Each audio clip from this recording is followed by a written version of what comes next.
Indian ഫുട്ബോളാ, അതിനെ കൊണ്ടൊക്കെ വല്ലതും നടക്കും.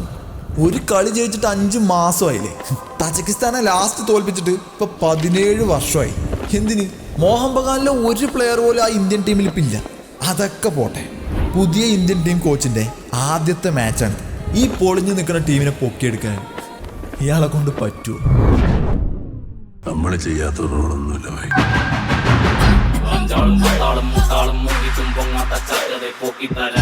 വാഴാനും കേട്ടാനും ഭാഗത്തിനൊത്തൊരു വാക്കത്തിൽ വാതല കുമ്പിട്ടിടാം. പാറന്റെ മാവത്ത് കോറിയ പാടൊക്കെ ചേർത്ത് മാറ്റിട്ട് അംഗം വെട്ടാം.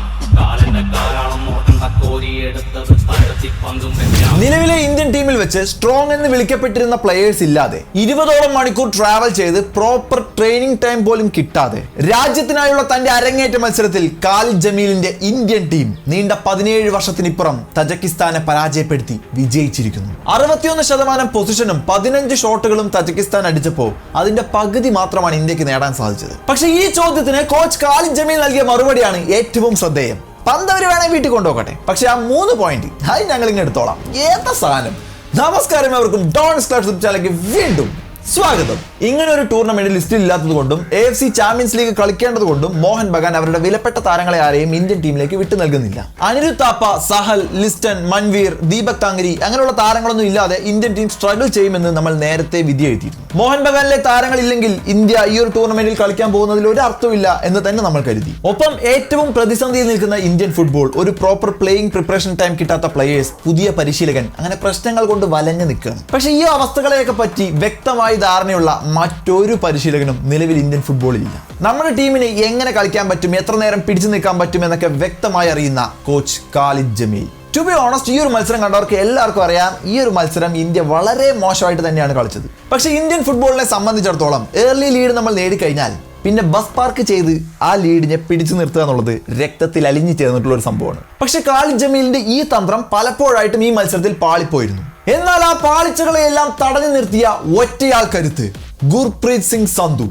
തീ എന്നും പറഞ്ഞാൽ പോരാ, തീപ്പൊരി പ്രകടനം. മത്സരത്തിന്റെ 5ാം മിനിറ്റ് തന്നെ മുഹമ്മദ് ഉവൈസിന്റെ ലോങ് ത്രോ ബ്രില്യൻസ്, അതിനെ പ്രോപ്പർ ഹെഡറിലൂടെ അൻവർ അലി ഗോൾ ലൈനിലേക്ക് തിരിച്ചുവിടുന്നു. എന്നാൽ ഗോൾ ലൈൻ ക്ലിയറൻസ് നടത്തിയ തജിക്കിസ്ഥാൻ പ്ലെയറിനെ പിഴയ്ക്കുന്നു. അവരുടെ സഹതാരത്തിന്റെ മേലെ തന്നെ തട്ടിയിട്ട് ഗോളാവുന്നു. മത്സരത്തിന്റെ 13ാം മിനിറ്റ് ഇതേ അൻവർ അലി ബോക്സിന് സൈഡിൽ നിന്നും ബോക്സിനകത്തേക്ക് ഒരു ക്രോസ് നൽകുന്നു. ആ ക്രോസിനെ ഗോൾ വലയിലേക്ക് രാഹുൽ ബാക്കെ തലകൊണ്ട് തിരിച്ചുവിട്ടെങ്കിലും ഗോൾ കീപ്പർ തടുത്തിട്ടു. പക്ഷെ ഡിഫൻഡർ ആണെങ്കിലും ഗോൾ അടിക്കാൻ കെൽപ്പുള്ള ഒരു തലതൊട്ടപ്പൻ ആ ടീമിലുണ്ടായിരുന്നു. ഫസ്റ്റ് ടൈം ഷോട്ടിലൂടെ സന്ദേശ് ചിങ്കൻ ടീമിന് വേണ്ടി 2ാം ഗോൾ കണ്ടെത്തുന്നു. എന്താ സംഭവിക്കുന്നതെന്ന് അറിയുന്നില്ല. മത്സരത്തിന്റെ 13 മിനിറ്റ് കഴിയുമ്പോഴേക്കും 2 ഗോളിന് ഇന്ത്യ ലീഡ് ചെയ്തിരിക്കുന്നു. പിന്നെ തജിക്കിസ്ഥാനെ ഇന്ത്യൻ ടീം ഗ്രൗണ്ടിലുടനീളം കളിച്ചു മെഴുകാൻ അനുവദിച്ചു.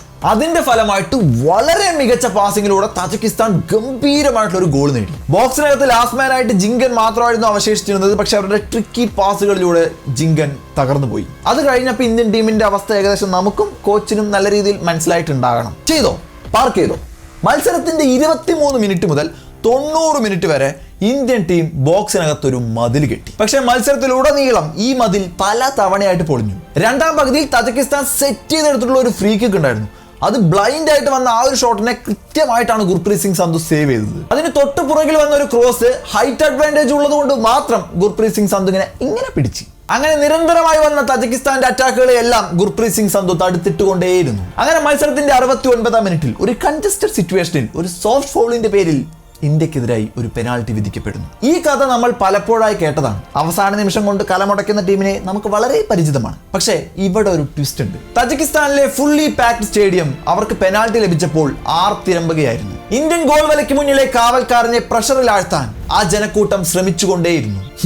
കൊച്ചിയിൽ ഇതിനേക്കാൾ ഹീറ്റഡ് പ്രഷർ സിറ്റുവേഷൻ അനുഭവിച്ചിട്ടുള്ള ഗുർപ്രീത് സിംഗ് സന്ധുവിന് എന്ത് തജിക്കിസ്ഥാൻ. മത്സരത്തിന്റെ നിർണായകമായ നിമിഷത്തിൽ അപകടകരമായി വന്ന ആ പെനാൾട്ടിയെ ഗുർപ്രീത് സിംഗ് സന്ധു തന്റെ കാലുകൾ കൊണ്ട് തടഞ്ഞിട്ടപ്പോ ഇന്ത്യയിലെ മുഴുവൻ ജനത അമ്പരന്നു പോയി. True hero, true legend. ശേഷം ഖാലിദ് ജമീൽ നടത്തിയ സബ്സ്റ്റിറ്റ്യൂഷനുകളും മത്സരത്തിനെ പിടിച്ചു നിർത്താൻ നല്ല രീതിയിൽ സഹായിച്ചു. ഇനിയുള്ള മത്സരങ്ങളിൽ വെടിയുണ്ടകൾ പ്രതീക്ഷിക്കാം എന്ന ഓർമ്മപ്പെടുത്തലുമായിട്ട് നോറം മഹേഷ് സിംഗിന്റെ അവസാന നിമിഷം ഒരു ഷോട്ട് കൂടെ ഉണ്ടായിരുന്നു. ആ ഷോട്ട് ആ ഗോൾ കീപ്പർ സേവ് ചെയ്തില്ലായിരുന്നെങ്കിൽ ഒരു കിട്ടിലും ഗോൾ നമുക്ക് കാണാമായിരുന്നു. അങ്ങനെ 2-1 എന്ന് പറയുന്ന സ്കോറിന് 17 വർഷത്തിന് ശേഷം ഇന്ത്യ തജിക്കിസ്ഥാനെ പരാജയപ്പെടുത്തിയിരിക്കുന്നു. ഇനി കാത്തിരിക്കുന്നത് ഫുട്ബോൾ ശക്തികളായ ഇറാനെതിരെയുള്ള മത്സരത്തിലാണ്. സെപ്റ്റംബർ 1 നടക്കുന്ന ഈ മത്സരം ആവേശം ഇരട്ടിക്കുമെന്നുള്ള കാര്യം ഉറപ്പാണ്. അതിന് കാരണം ഫിഫ റാങ്കിങ്ങിൽ 20ാം സ്ഥാനത്ത് നിൽക്കുകയാണ് ഇറാൻ. ഇന്ത്യ ആകട്ടെ 133ാം സ്ഥാനം. അതുകൊണ്ട് ഇത് വളരെ ടഫായിട്ടുള്ള ഒരു മത്സരം തന്നെയാണ്. എന്തായാലും ആ ഒരു മത്സരത്തിന് വേണ്ടി നമുക്ക് കാത്തിരിക്കാം. ഒപ്പം കുറച്ച് ISL അപ്ഡേറ്റുകൾ കൂടെ പറയാം.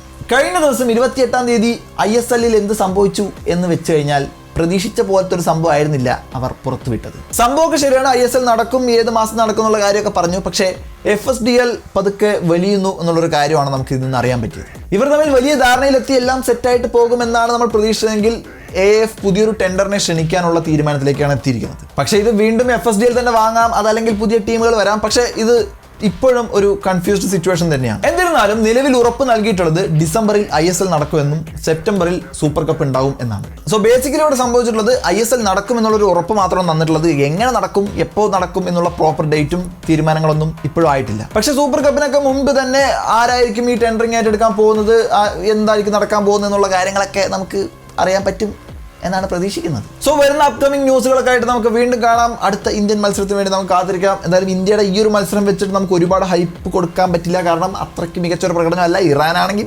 സീനാണ്, കഴിഞ്ഞ മത്സരത്തിൽ അവർ വിജയിച്ചിട്ട് നിൽക്കുകയാണ്. സോ വീഡിയോ ഇഷ്ടപ്പെട്ട ലൈക്ക് ചെയ്യാൻ, ഷെയർ ചെയ്യാൻ, സബ്സ്ക്രൈബ് ചെയ്യുന്ന തീർച്ചയായും കമന്റ് മറക്കരുത്. മറ്റൊരു വീഡിയോസ് ബൈ.